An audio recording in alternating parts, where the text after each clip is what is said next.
I've always thought of myself as a pretty rational person. I don't scare easily, but after what happened to me a few months ago, I'm not sure how I feel about being home alone anymore. It was a Saturday night in late November. I live in a small, quiet town in Pennsylvania where nothing much happens. My boyfriend Chris had gone out of town for work that weekend, and I was looking forward to having some time to myself. I figured I'd order some takeout, binge watch a few episodes of Stranger Things, and just relax. A normal, cozy night. I live in a one-story house, nothing fancy, but it's home. It's on a quiet street where everyone knows everyone, and the neighbors aren't too close, but we all keep an eye out for each other. I've never felt unsafe here until that night. Around 8:30 p.m., I ordered some food from this local Chinese place, Golden Dragon, that I always go to. I was just settling in to watch TV when my phone buzzed. It was a text from the delivery driver saying he was on his way, about 20 minutes out. I didn't think much of it and just went back to watching my show. 15 minutes later, the doorbell rang. I figured he'd gotten here faster than expected. I grabbed my wallet and went to the front door, but when I opened it, there was no one there. Not a single car in sight. I stepped outside and looked around, but I saw nothing. I even shouted a quick, "Hello?" But all I got back was silence. Weird, but not the weirdest thing in the world, I suppose. Definitely a bit creepy, though. I went back inside and sat down on the couch, a little confused but not concerned. A minute later, I got a text from the delivery driver saying he was pulling up. I was definitely confused now, thinking maybe that first doorbell ring had been one of the neighbor kids messing around.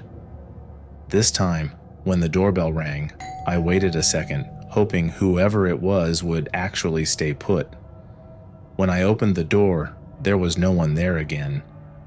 Now, I was starting to feel unsettled. I stepped outside again, looking down the street. No car, nothing. Just dead silence. I could feel the paranoia in me growing. I went back inside, locked the door, and texted the driver. I asked him if he was sure he had the right address, and after a minute, he texted back saying he was sorry. He'd just pulled up to my house. I didn't believe him, but I looked out the window anyway. Still no car, nothing. I texted him back, telling him that I didn't see him outside and asked if he was sure. He didn't reply. Now, I was officially creeped out. I double-checked the locks on all the doors and even peeked through the blinds in the living room just to make sure no one was lurking around. The street was completely empty. No lights on in any of the neighbors' houses either. It was eerie how quiet everything felt all of a sudden. I sat back down, but I couldn't focus on the TV anymore. My eyes kept looking toward the front door, expecting something, anything, to happen. Then I heard a soft, weird kind of tapping. At first, I thought it was just house noises or maybe something outside, like a branch hitting the window. But then it grew louder, like someone was lightly knocking but very slowly. I froze. The sound was coming from the back of the house, my bedroom window. There was no reason for anyone to be back there. It faces the backyard, and the only way to get there is by hopping the fence. My heart started racing. I grabbed my phone and dialed Chris, hoping he could calm me down, but it went straight to voicemail. That tapping sound continued, steady but kind of erratically. I was sure someone was outside of that window. I crept down the hallway, trying to be as quiet as possible, but the closer I got to the bedroom, the louder the knocking became.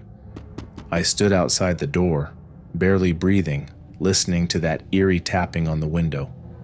It was so creepy, like whoever was on the other side knew I was listening.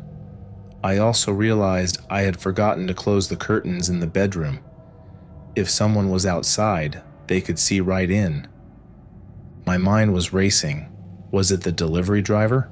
Had he somehow gotten back there? But why would he be knocking on the bedroom window? Then the tapping stopped. For a few seconds, I stood there, holding my breath, waiting for something to happen. Then the doorbell rang again. I nearly jumped out of my skin. I slowly made my way back to the front of the house. I knew I shouldn't open the door, but I had to see.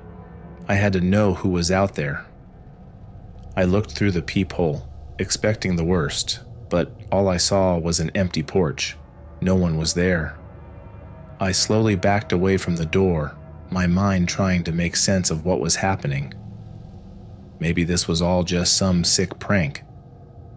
I grabbed my phone again and texted the delivery driver, but he still didn't answer. As I stood there in the hallway, trying to figure out what to do, my phone buzzed. A new text message, but it wasn't from the driver.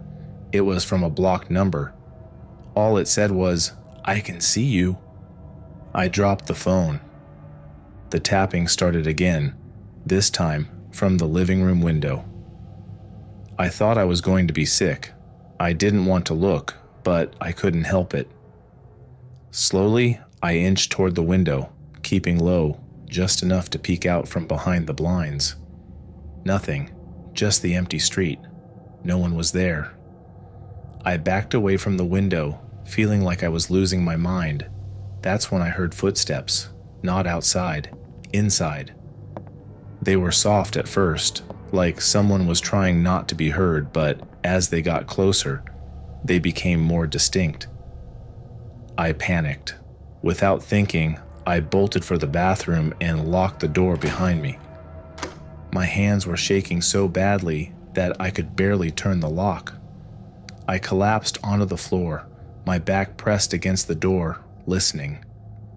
The footsteps stopped just outside the bathroom door. My mind was racing. Whoever it was had followed me. My whole body was shaking, and without thinking, I dialed 911. I could barely get the words out, but the operator stayed calm, telling me to stay where I was and that the police were on their way. I told her everything: the doorbell, the tapping on the window, the footsteps. Someone was in my house. The operator assured me that the police would be there any minute. She kept me on the line, telling me to stay as quiet as possible. The house had gone completely silent, and for a moment, I thought maybe whoever was in here had left. But then I heard the footsteps again. This time, they were moving around the house, back toward the front. I thought maybe they were leaving, but I wasn't taking any chances. I huddled in the corner of the bathroom, holding my breath. The operator told me the police were outside and asked me to unlock the front door, but there was no way I was going out there. I told her I couldn't leave the bathroom, that I was sure the intruder was still in the house. She told me to stay put, and a couple of minutes later, I finally heard them. A loud bang as they broke down the front door. I could hear them shouting as they cleared the house, their voices a mixture of commands and reassurances. I stayed in the bathroom, too terrified to move, until finally one of the officers knocked on the door and told me it was safe to come out. I opened the door, shaking, and they guided me out into the living room. The house was empty, no sign of anyone. They checked the windows, the doors. Everything seemed to be locked. That's when one of the officers called out from the kitchen. The back door was slightly open. I walked toward the kitchen with one of the officers. The door was open just a crack, enough to let in a cold breeze. I knew I had locked it earlier. I always check the back door before I settle in for the night. The officer said it looked like someone had unlocked it from the inside. Someone had been in the house. The officers stayed for a while longer, checking the yard and surrounding area, but they didn't find anyone. Still, the sight of that door hanging open felt like proof of everything I'd feared. As they were about to leave, I called my dad, my hands still trembling as I explained everything. He must have heard how scared I was because he told me he'd be over in a few minutes. My dad only lives about 10 minutes away, so I knew he'd get there quickly, but even with the police there, I couldn't relax until he arrived. When he finally showed up, I felt this rush of relief. He thanked the officers and walked through the house with me one last time, checking everything for himself. Having him there made everything feel a little safer. Once the police left, my dad insisted on staying the night. I didn't argue. I was still too shaken up to be alone. We sat in the living room for a while, not really talking, but his presence was enough to calm me down. He stayed in the guest room, but I didn't sleep much. Even though the house was locked up tight and my dad was just down the hall, I couldn't stop thinking that whoever had been in the house could come back anytime they wanted, and next time they might not leave quietly.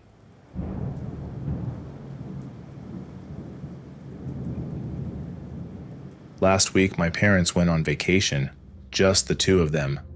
It's not unusual. They do this once a year and leave me in charge of the house. I'm 19, so it's not like I can't handle myself, but being alone in the house for an extended period of time is always kind of eerie. Our house is in a pretty quiet neighborhood, lots of families, not much crime, and everyone knows everyone. It's your typical suburban spot, so I wasn't too worried. The first few days were normal. I worked from home during the day, watched TV at night, and kept things low-key.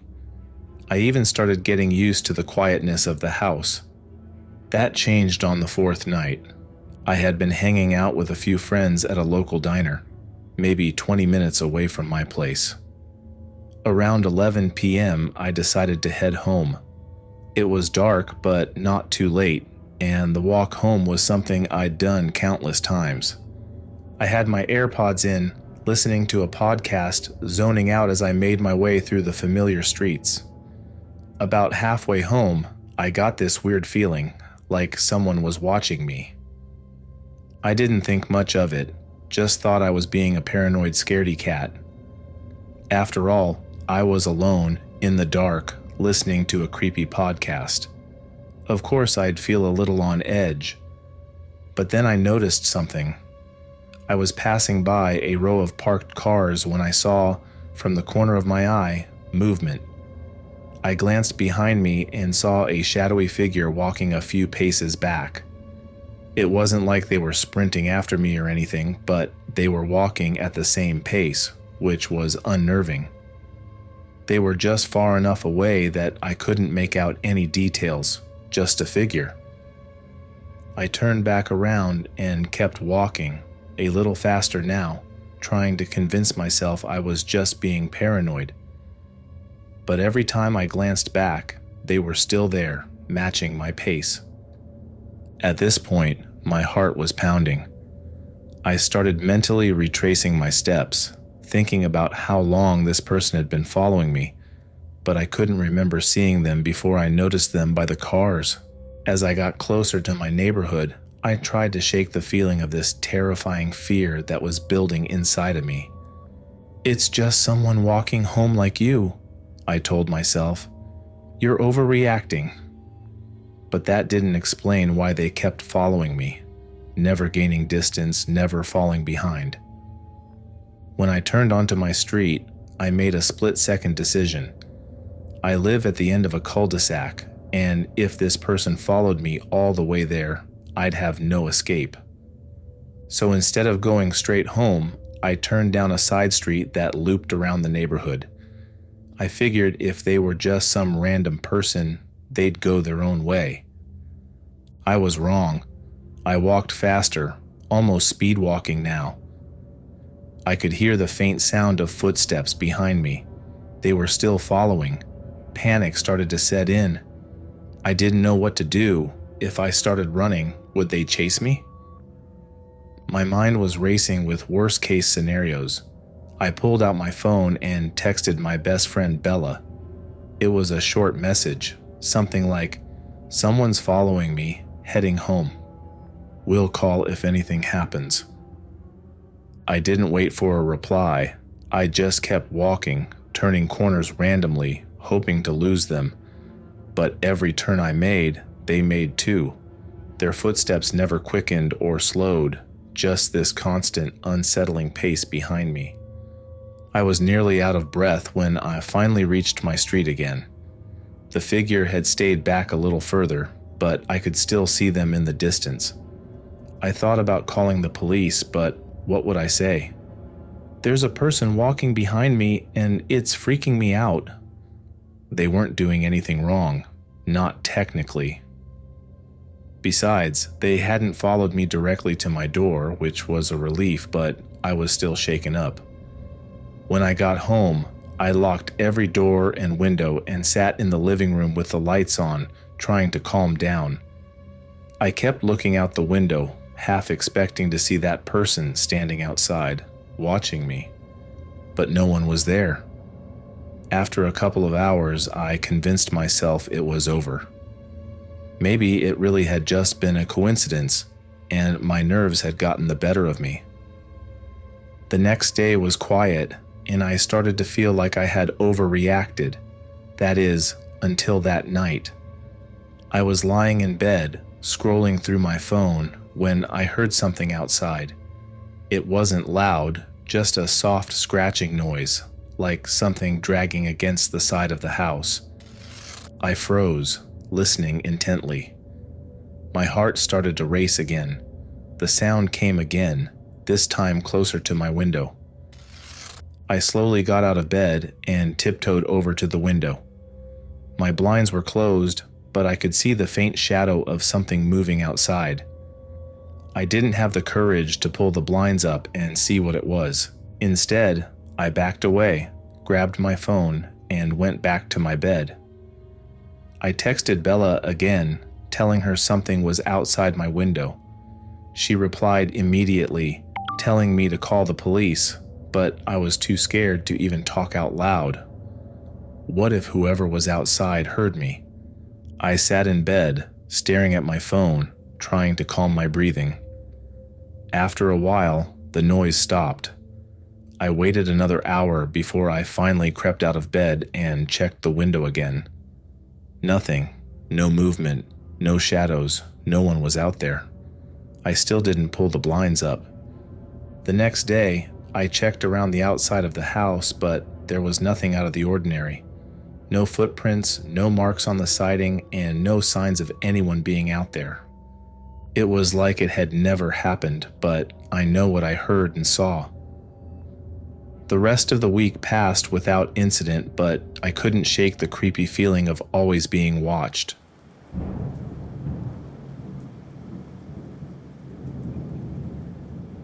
This happened a few months ago, and I'm still not entirely sure what to make of it. It all started on a Friday night. I live in a small, pretty normal house. Nothing fancy, but it's cozy. And I've lived here for a few years without any issues. I'm in my late 20s, single, and at the time, I was working from home a lot due to my job shifting to remote work after the pandemic. So I'd gotten used to being home alone most of the time. That night, my roommate Kyle was out of town visiting his family. He'd left earlier that morning, so I had the house to myself for the entire weekend. I was actually looking forward to it, some alone time to binge watch Netflix and maybe have a few beers. It was around 9 p.m., and I was settled on the couch, wrapped in a blanket, watching some horror movie I'd already seen a few times. It was one of those cheesy slashers where the characters make all the dumb decisions. Anyways, the house was quiet, but that's nothing unusual. Kyle and I don't usually make a lot of noise, and our neighborhood is pretty chill. I'm the kind of person who enjoys the silence anyway, so I didn't mind. I was halfway through the movie when I thought I heard something. At first, I wasn't even sure I'd heard anything at all. It was so faint, like a soft thud, but I brushed it off as nothing. Probably just the house settling or some distant noise outside. A few minutes passed, and then I heard it again. This time it was clearer, like something falling. I paused the movie and just sat there, listening. The sound was coming from somewhere upstairs. It wasn't loud, but it was distinct. The kind of noise that immediately makes you feel uneasy. I told myself it was nothing. Maybe I had left a window open and a breeze knocked something over. I wasn't about to freak myself out over a little noise. But then, right as I was about to hit play on the movie again, I heard it once more. This time, it was followed by something else, a creaking sound, like floorboards. Every hair on the back of my neck stood up, and my heart started racing. I tried to rationalize it. Maybe it was the wind, or maybe an animal got into the house somehow, but deep down, I knew that wasn't it. I sat there for a good minute, just listening. The house was silent again. No more thuds, no more creaks. I almost convinced myself it was all in my head when I heard another noise. A soft scraping sound, like something being dragged along the floor. It was coming from upstairs. I was pretty sure it was coming from Kyle's room. I stood up, heart pounding. I didn't want to go up there. Every instinct in my body was screaming at me to just leave the house, to get in my car and drive far away. But of course I didn't. Instead, I grabbed my phone and headed for the stairs. I told myself I was being stupid, that there was a logical explanation for all of this, and I'd feel like an idiot if I called the cops over nothing. As I made my way up the stairs, I kept telling myself it was fine. Maybe something in Kyle's room had fallen and was rolling around. I just needed to check, and then I could go back to watching my movie and forget about it. When I reached the top of the stairs, the hallway was dark. I flipped the switch, but the light didn't come on. I just couldn't believe it. The bulb must have burned out, and that didn't help the pit of fear forming in my stomach. I stood there for a second, debating whether to just go back downstairs and wait it out. But then I heard it again, that scraping sound. It was definitely coming from Kyle's room, no doubt about it. His door was closed, and I could see the faintest sliver of light underneath it. That wasn't right. Kyle always kept his door shut, and he definitely wouldn't have left a light on when he wasn't home. I walked over to the door, my hand shaking as I reached for the knob. I hesitated, pressing my ear to the wood. For a second, I thought I could hear something on the other side. A low, shuffling sound, like someone moving around slowly. I could barely breathe at that point. I opened the door. Kyle's room was a mess. His bed was unmade, clothes were scattered across the floor, and a few things had fallen off his shelves. That wasn't how he'd left it. Kyle was a pretty neat guy, and I knew for a fact that he'd cleaned up before leaving that morning. But the weirdest part? The window was wide open, the curtains blowing gently in the breeze. I stood frozen in the doorway, trying to make sense of what I was seeing. I knew I hadn't heard anyone leave the house, and I definitely hadn't heard anyone come in. But someone had been in Kyle's room. The open window, the scattered stuff, it all pointed to that. I wanted to run, to just get out of there, but something stopped me. I took a step into the room, looking around and searching for any sign of what, or who, had been in there. That's when I noticed the closet door. It was slightly ajar, just enough to see the darkness inside. I swear my heart stopped. I knew, in that moment, that I wasn't alone. There was someone, or something, in that closet. My legs felt like they were going to collapse, but I forced myself to move, to back out of the room as quietly as I could. As I reached the hallway, I heard it, a soft, almost inaudible click, like the sound of a door slowly closing. I didn't look back. I ran down the stairs, grabbed my keys and phone, and bolted out the front door without even putting on my shoes. I jumped in my car and sped out of there, not stopping until I was halfway across town. I ended up staying with a friend for the rest of the weekend. When Kyle got back on Sunday, I told him what happened. He didn't believe me at first, but when we went back to the house, we found the window in his room shut and locked, just the way he'd left it. His room was back to being neat too. No mess, no sign of anyone being there. I still don't know what happened that night, and every time I'm home alone now, I can't help but feel like whoever, or whatever, was in that closet is still there.